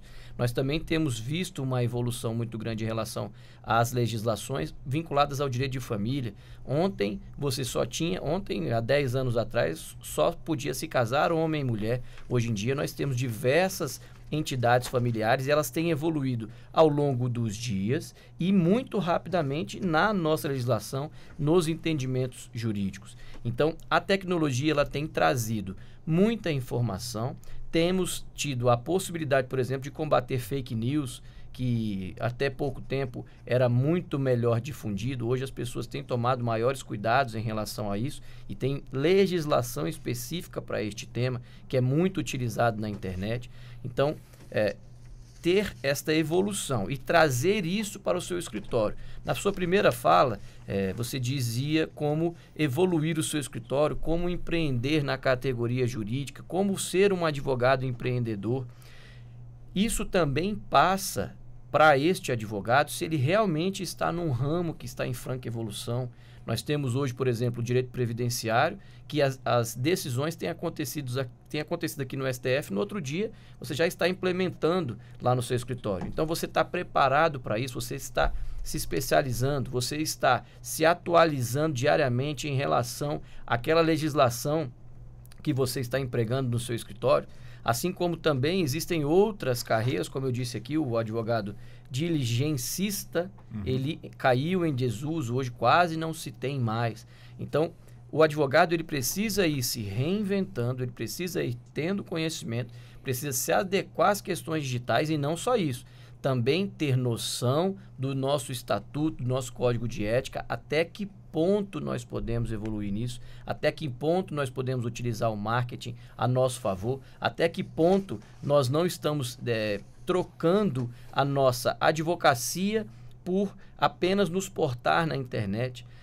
Nós recebemos uma pergunta outro dia lá em nosso podcast, que era um advogado dizendo o seguinte: olha, fiz o meu Instagram, já realizei lá algumas postagens pagas e mesmo assim meu escritório não está indo bem. O seu escritório não é só Instagram, o seu escritório não é somente uma plataforma. Você tem que saber se portar bem na parte orgânica, no dia a dia com seus colegas, com seus familiares. Você tem que ter sim um bom Instagram, você tem que estar em outras redes sociais, você tem que hoje ter este diferencial. Antigamente você tinha um telefone na sua mesa que você atendia, ou sua secretária atendia, marcava um horário com você e você atendia aquele cliente. Hoje em dia você tem que responder o Instagram, você tem que responder o WhatsApp, você tem que responder e-mail, você tem que dar conta de todos os seus processos. Então também ter essa utilização, por exemplo, de software, como a doutora Gabriela falou aqui mais cedo, isso é muito essencial para a evolução. Então, em relação a essa sua pergunta, eu penso que o advogado que estiver preparado para o digital, ele tende, seja em qualquer momento que ele estiver na carreira dele, ele tende sim a ter maiores condições de permanecer na carreira, ou mesmo que tenha pego sua OAB ontem, tem mercado sim vasto, desde que você se torne especialista e faça como aquela dica do começo, que é qualidade e eficiência. De nada adianta, como voltando àquele exemplo, você tem a melhor pizzaria da cidade se ela não entrega em tempo suficiente. Então, de nada adianta você ter um super conhecimento na área digital, por exemplo, e você não conseguir implementar isso em seu escritório, implementar isso para os seus clientes. Então, nós temos hoje colegas que nem têm mais escritório no Distrito Federal e aqui eles atuam. Às vezes estão morando até fora do país, mas atendem todos os seus clientes de forma digital. Então, essa evolução ela veio para ficar, e aquele colega que tiver a oportunidade de conhecer sobre isso e aplicar em seu escritório, nós utilizamos sim o ChatGPT no nosso escritório. Ele é um aliado. Ele não tira nenhum advogado do escritório. Muito pelo contrário, desde que ele veio, o nosso escritório expandiu. Então, é a necessidade de que as pessoas tenham esse conhecimento e que se utilize dessas ferramentas. Agora, no caso, doutora Gabriela, agora acertei, né? Agora, doutora Gabriela, importante, né? A gente aqui falando, eu sempre fico preocupado com os advogados que já estão há mais tempo na estrada, já se formaram, já tem mais de 40 anos, estão em plena atividade, graças a Deus, sempre ali, né, ferrinhos, portanto, na sua profissão, mas de repente não teve ou ainda não foi convencido de que é importante que se mude. Enfim, de que forma os advogados mais novos, com os escritórios mais bem estruturados no campo da tecnologia, tipo assim, não, isso é questão de mercado, nós modernizamos o nosso aqui, que não modernizar é mais cliente para nós. Quer dizer, como é que é o pensamento de vocês, quando eu digo de vocês, da categoria, no sentido de que todos estejam no mesmo patamar? É uma resistência muito grande, né? Não só dos advogados mais experientes, mas de muitos advogados também, em si, jovens, de entrar para o mundo digital. Por mais que a pessoa... Não é porque é caro, aí o pessoal, não quero entrar... Não é isso, porque não. O mercado digital ainda é mais barato, porque basta você ter um celular e uma internet, né? Então, ele é mais fácil do que montar um escritório físico. Mas para quem sabe é fácil. Agora, para quem não sabe, quem pega o celular só sabe, alô, tá bom, pode achar que eu vou. Muita gente, às vezes, tem esse conhecimento, não tem. Eu sei que tem que fazer curso, tem que ter boa vontade, tem isso. Agora, a questão é convencer. Agora, como convencê-los? Esse poder de convencimento é bem complicado mesmo na questão do digital. Muitos advogados mais experientes, eles têm essa dificuldade, e igual eu falei, também tem muitos jovens que têm essa dificuldade em gerar conteúdo, porque eles acreditam que ele não vai dar retorno, porque, como o Dr. Bruno falou, não é só abrir um Instagram e postar. Você tem que fazer várias estratégias para você trazer clientes dali, né? Prospectar clientes dali. Mas o advogado novo tem paciência para ensinar o advogado mais antigo? Eu acho que depende. Walter, não fala assim comigo, mas você é jovem, doutor.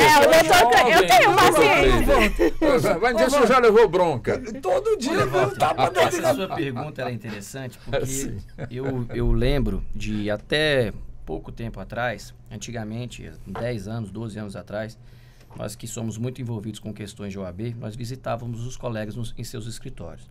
E nós tínhamos, por exemplo, num prédio, no mesmo andar, 8, 10 salas. Cada colega especializado em sua matéria. Então, por exemplo, a pessoa precisava do Cleider aqui, um advogado criminal, mas ele só fazia direito de família. Ele indicava, vai ali no final do corredor. Hoje, nós temos diversos escritórios maiores em que equipa vários colegas e esses colegas agora trabalham em conjunto. A famosa parceria, que é a evolução hoje do nosso direito. Além disso, nós temos também alguns colegas que têm a sua dificuldade em se portar nesse âmbito jurídico eletrônico, que traz outros colegas para trabalhar em conjunto com ele. Então, ele consegue fazer uma parceria em que todos ganham com isso. Nós temos um advogado renomado lá em Taguatinga, ex-presidente, nosso grande amigo Ailton Coelho, que ele tem uma pessoa especializada no escritório dele que cuida dessas questões para ele, por exemplo. Mas ele não deixa de ter aquele grande conhecimento que ele tem, ele não deixa de conhecer o tanto de gente que ele conhece. Então, o que nós precisamos saber é que hoje, nessa tecnologia, neste mundo 2.0, em que nossas vidas têm sido na velocidade 2.0, nós temos feito diversas outras tarefas que outrora não fazíamos, a gente conseguir delegar isso. Então, se um colega é melhor na parte de marketing, que ele cuide dessa parte e você cuida da parte que você mais tem conhecimento ou expertise. Então, fazer aquilo que você tem melhor conhecimento, identificar as suas qualidades e aí trazer outro colega que possa contribuir com as suas qualidades em outro momento. O mundo empresarial, doutora Fernanda, acertei. Doutora Fernanda, no mundo empresarial, evidentemente que ele precisa prestar contas, não é? E claro, quer dizer, e é importante também que neste mundo empresarial tenha ali o seu setor jurídico. Quer dizer, a conversa do setor jurídico com o mundo empresarial, que depende também de outros segmentos para poder gerenciar, portanto, ali os seus negócios. Essa outra parte, de alguma forma, também procura evoluir, também já enxergou a tecnologia de ponta como fundamental para poder até mesmo ter mais precisão aí nas suas gestões? Ah, com certeza. Para o jurídico, quando você, por exemplo, as empresas hoje, elas buscam ter uma assessoria jurídica. Antigamente, as empresas elas faziam assim, elas esperavam ter um problema, aí ela buscava o advogado para resolver aquele problema. Hoje, não. Elas já entenderam, pelo menos a grande maioria já entendeu, que elas procuram um advogado para antecipar o problema. Ou seja, elas pegam um advogado para prestar uma consultoria. Compliance. Sim. Exatamente. Que é um dos nichos que essa modernidade trouxe para a advocacia, que é justamente essas Law-Tech, que se chama hoje, não é? Que as Lay-Techs, né? Que são novas ferramentas que a advocacia tem, que é para trazer novas formas de identificar problemas. Então, as empresas, elas contratam advogados, esses advogados vão prestar consultorias e essas ferramentas, essas inteligências artificiais, essas ferramentas, essas ferramentas mesmo, né? Esses programas vão te auxiliar a fazer um relatório para essa empresa. E aí, esse relatório que eu, enquanto advogada, vou fazer a minha assessoria, eu vou fazer um relatório para ela, para dizer ao final do mês, olha, para a empresa, aconteceu tudo isso, o seu processo está assim, ou não tem processo, e vou identificar para ela os problemas. Então, assim, no jurídico, eu vou usar a inteligência artificial, vou usar as ferramentas que tem disponível hoje no mercado, tanto as que já tem, ou se você, por exemplo, Dr. Bruno, ele é cheio de ideias, né? A gente lá no escritório sofre muitas vezes com ele. E, às vezes, você, aí onde entra o empreendedorismo, você percebe que tem uma deficiência no mercado e fala, caramba, se tivesse uma ferramenta assim, assim, assim, assado, podia tanto facilitar a nossa vida. E você não entende que aquilo ali é uma ferramenta que você pode produzir, você não precisa produzir aquela ferramenta, você tem a ideia. Então, você vai procurar um técnico, um processador que fala, né? Um programador. Um programador e vai dizer para ele qual é a sua ideia. E o programador é quem vai construir aquela sua ideia, vai fazer aquele programa. E aí, aquela sua ideia vai virar uma ferramenta para auxiliar o advogado em alguma estratégia que ele vai fazer. E aquilo, aliado ao seu conhecimento jurídico, vai facilitar a vida das empresas. Ou seja, você vai ter aí ainda mais uma ferramenta para agregar no seu dia a dia, para você trazer mais clientes. E eu digo maluco aqui, interessante essa fala que a gente fala lá no escritório, porque... o programador, a gente tem lá 2 colegas que são especialíssimos nisso e nós imaginamos uma coisa e eles simplesmente nunca dizem não para nós. Eles, olha, isso aqui é possível sim. Você me dá aqui 2, 3 meses, 2, 3 dias, então assim, eu fico impressionado com essa carreira. Curso aqui em Itamaraty, são diplomatas, não conhece a palavra não. Eu fico impressionado, eu falo assim, não é possível, você deve ser maluco mesmo, porque uma loucura dessa que eu estou trazendo, você me disse que daqui 2 ou 3 meses estará tudo pronto, então realmente é algo que nós temos utilizado muito dessas tecnologias no escritório, trazido produtos em que o colega lá não tem nenhum conhecimento jurídico, mas ele passa a ser uma pessoa que participa do nosso escritório, seja numa parceria, seja numa ferramenta, e ele passa a conhecer um pouquinho mais desse mundo jurídico, tão somente porque ele tem um conhecimento específico, que a gente passa só a demanda que a gente precisa, ele tem um conhecimento de fazer aquilo ali acontecer, e aí todo mundo acaba trabalhando junto. Então, realmente, é algo que ela lembrou aqui que é muito interessante, doutor Fernando. Se você me permite, eu gostaria de voltar à pergunta que o Walter fez para a Gabriela, que ele perguntou, eu fico muito preocupado com o advogado mais velho. E aí, Walter, Quando você fala do advogado mais velho, tudo que foi comentado aqui agora são ferramentas que você tem à sua disposição, que você pode monetizar a carreira do advogado mais experiente. Observe, o colega que tem um amadurecimento na carreira, que ele tem uma curva de olhar um pouco mais ampla, ele agrega conhecimento, certo? Prático, de como resolver certas questões e soluções. O colega mais jovem, você já ouviu aqui nós falando, inclusive a doutora Fernanda salientou sobre a Gabriela. Ó, Gabi é a nossa gestora, cuida da área do marketing, cuida da área de tecnologia do escritório, nos auxilia bastante, nos corrige bastante sobre tudo isso. Você ouviu o Bruno falando que nós temos uma equipe lá que nos assessora. Quando nós precisamos, convidamos essa equipe externa para comparecer ao escritório. Ó, estamos com esse pensamento, gostaríamos de desenvolver isso. Então, todas essas ferramentas, todo esse pensar gera ganho, gera conhecimento. Quando eu consigo fazer com que a rotina do escritório seja mais rápida, quando eu consigo fazer com que a rotina do escritório ganhe desempenho, eu dou mais possibilidade de atendimento e mais possibilidade de contato. Aquele colega que está lá fora, que não está tendo condição de, às vezes, tocar uma estrutura. A estrutura interna é cara. Tem um escritório, tem um custo operacional caro. A empresa tem um custo operacional elevado. Então, por exemplo, lá no escritório nós temos inúmeros contratos de parcerias com advogados, jovens, medianos, maduros, sêniores, que já não tem, que ainda não tem ou que não querem mais ter uma estrutura comercial.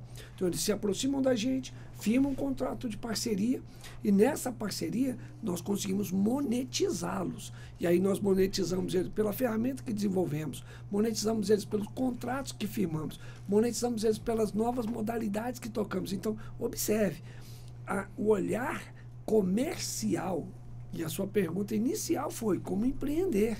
Então, esse olhar de empreender tem que estar presente em todos os instantes, né? Aquele dedinho de quem toca vira ouro, o dedinho do Midas, tem que estar presente no momento todo. Então, nós temos alguns colegas que chegou para nós em um momento da carreira e falou assim: doutor, eu não consigo hoje advogar da forma que eu advogava.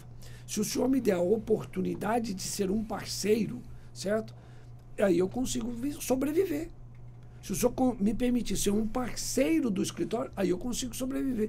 E aí, quando você traz essa pessoa para dentro do escritório e explica como ele pode tocar essa vida e você tem a oportunidade de dar um plus de gerenciamento para o Bruno falou, não é o honorário que você vai ter 10 vezes o salário ou um ano de salário de uma carreira fixa ou de um ordenado fixo, que você ganhar num mês vai resolver seus problemas, porque 10 meses passam, um ano passa. O que você precisa agora é aprender gerenciamento da sua vida e da sua carreira. E tem colegas que vão falar assim, nós tivemos aí numa dessas entrevistas no podcast, o nosso convidado falou assim, olha, estou sendo muito procurado por pessoas experientes, advogado com 10 anos, 15 anos, 20 anos, que falam assim, ó, a minha advocacia não deu certo. Eu não consegui implementar. Aí nós, quando vamos assentar com essa pessoa e identificar quais são os problemas, justamente faltou o quê? Aquele passo inicial. O planejamento, como gerenciar essa carreira, como monetizar o seu ganho, como planejar a sua administração, o que você pretende para o seu futuro, qual é a curva que você quer alcançar em um mês, em 6 meses, em um ano, em 10. Então, quando você faz esse gerenciamento de carreira, você muda a sua curva. Observe, hoje você está vendo agora psicólogos formados em outras áreas. E aí eu vou puxar o nicho para a área do direito. Psicólogos formados em direito para ajudar especialistas em RH a orientar pessoas para o passo de como mudar de carreira. O Bruno falou lá no início. Você consegue identificar qual é o seu melhor nicho de trabalho no campo da advocacia? Qual a melhor área que você conseguiu se estabilizar ou que você conseguiu se melhor comunicar no direito? Então, esses pontos é que vão te dar essa oportunidade. Então, voltando a esses 2 relatos aqui que eu acho de suma importância, as pessoas precisam ter esse olhar, porque os desafios, obstáculos do empreendedorismo jurídico vão estar presentes todos os dias. As coisas vão modificando e se modernizando. E você vai ter que tentar se alcançar. Bom, nosso tempo já está caminhando para o fechamento. Quando está começando, né? Quer dizer, já estava bom desde o início, né? Está ficando melhor ainda, mas temos que canalizar já para as considerações finais. Eu já começo com o senhor, doutor Bruno, 1 minuto e meio aí para as considerações finais, já agradecendo a todos e a todas pela atenção e pelo carinho aqui com a nossa emissora. Nós agradecemos muito a oportunidade, são muitos ouvintes aqui que já estão entrando em contato aqui conosco. Realmente é uma oportunidade sem precedente a gente poder falar um pouquinho sobre empreendedorismo em sua essência, e em 2 horas não dá tempo de falar sobre tudo, mas a gente conseguiu fazer uma pincelagem aí sobre quase tudo. Tenho certeza que aquela pessoa que pôde ouvir desde o começo e ele idealizar ser empreendedor, realizar as tarefas iniciais, que é estabelecimento de metas, que é verificar o mercado, que é saber como agir em um momento em que sua empresa está passando por dificuldade. Esta pessoa já começa no empreendedorismo de maneira mais completa. Não se esquecendo que somente 2% dos empreendedores do mundo que conseguiram realizar isso de berço. A maioria teve sim que se especializar. E é muito importante, antes de empreender, ele realize todo o seu dever de casa para que ele não seja fadado a um fracasso. Nós tivemos eu li uma reportagem ontem que mais de 400 mil empresas fecharam este ano. Isso é muito comum no Brasil. Mas isso acontece por inúmeros motivos. E a grande maioria deles é por falta de planejamento, por falta de gestão, por não ter um cuidado em que o empreendedorismo ele não é daquela pessoa que ganha dinheiro ou que consegue a prosperidade da noite para o dia. Normalmente, uma pessoa, para realizar um concurso público de ponta, precisa estudar às vezes 2, 3 anos. Um bebê, para que ele nasça, precisa de uma gestação. Então, as pessoas são muito imediatistas nesse mundo de hoje em dia. O que é necessário é que sejamos menos imediatistas, um pouco mais pacientes e sempre realizar as tarefas como o Cleider disse aqui, que a doutora Daniela falou lá no começo. Sempre tenha a sua conta pessoa física e a sua conta pessoa jurídica, para que você não afete, para que a sua pessoa física não retire o sucesso de sua empresa. E quero deixar aqui sempre à disposição, nós temos um podcast todas as terças-feiras às 19 horas, nós estamos lá no Instagram, no YouTube, chama Na Advocacia Pod, então quero convidar todos aí para acompanhar com a gente, amanhã nós vamos falar sobre atendimento ao cliente. Grande abraço, meu amigo, muito obrigado pela oportunidade. Obrigado também ao senhor. Doutora Gabriela também, por favor, 1 minuto e meio para as considerações finais. Quero agradecer primeiramente ao senhor aqui pelo todo o tratamento, carinho e atenção. E dizer, né, que se a gente, aquelas dicas finais é que o empreendedor, ele precisa, né, ter a resiliência, planejamento, contratar um advogado e um bom contador, mesmo que seja caro. E também não esquecer do marketing. O marketing ele é fundamental, tanto no offline como no online, né? Ele é a construção da sua marca. Então, é importante você... Você já era minha, doutora. Mas tá bom, tô brincando. Então, é a construção da marca, né? Então, é muito importante, né? Que a pessoa... foque ali sua empresa no marketing, por mais que às vezes ela ache, é muito difícil, não, gente, só pega o celular, grava e tá tudo certo. E é só isso mesmo. Tá muito bom. Doutora doutora Fernanda, olha eu. Doutora Fernanda, também, por favor, 1 minuto e meio para as considerações finais, por gentileza. Quero agradecer à Rádio Justiça, aos ouvintes pelo carinho, é uma honra estar aqui. Meu recado vai principalmente aos advogados que, assim como eu, estão começando, né? Eu estou no início de carreira, levei já alguns tombos de lá para cá quando comecei, mas como a doutora Gabriela disse, resiliência. Não se pode desistir no primeiro tombo, nem no segundo, não se pode desistir nunca. Tem que persistir e, acima de tudo, na advocacia, eu venho percebendo nesses meus tombos que você tem que escolher a sua área, você tem que ser especialista. E eu ouvi uma frase dos meus estudos de que ninguém é bom em tudo e ninguém é ruim em tudo. E você é especial em alguma coisa. Então, tem alguma coisa que só você vai poder fazer. Por mais que você ache que a inteligência artificial vai tomar o seu lugar, não vai. Tem alguma coisa que só você vai poder oferecer. Então, foque naquilo que você é bom, como já disse, né, eu trouxe no início do programa. Foque naquilo que você é bom e realmente delegue o resto. Especialize naquilo que você é bom. Tente conhecer todas as áreas, faça relacionamentos, faça network. Entenda que o advogado não é o teu inimigo nem o teu concorrente, ele é o teu amigo, ele é o teu parceiro. Dali você vai conhecer outras pessoas, você vai ter outros relacionamentos e vão sair ali grandes parcerias. Então, assim, com isso, você vai se tornar um grande empreendedor. Empreender é isso, é você ter relacionamentos. Eu acho que isso é uma das coisas mais importantes do empreendedorismo.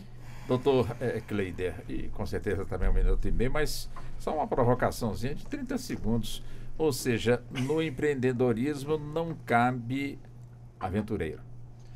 Walter, só para eu ser garantista, eu já coloquei o cronômetro para rodar.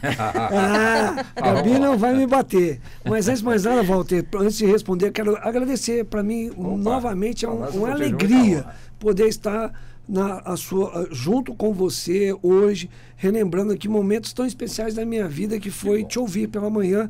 E aí, Walter, eu quero também já te dividir uma imagem aqui, que você já está no grupo da vovó. Vovó Maura acabou de mandar uma foto para nós, ali da TV Justiça. A vovó Maura tem 82 anos e é craque. Já mandou uma foto ali pra gente. Empreendedora que eu conheço. Cara, ela é sensacional. Mandou um beijo ali para você. Falou assim, beijão pra que tá te curtindo. Então, Ana Cláudia, obrigado pelo carinho, por lembrar da gente. Nos colocamos aqui à disposição. E aí, a sua pergunta sobre se não é possível aventureiro. O empreendedor, ele tem que ter o espírito de aventura. Agora, ele não pode ser inconsequente. Eu vou dizer uma frase muito firme, que eu digo o seguinte: se o seu contrato com o seu contador é barato, se o seu contrato com o seu advogado é barato, você está mal assessorado.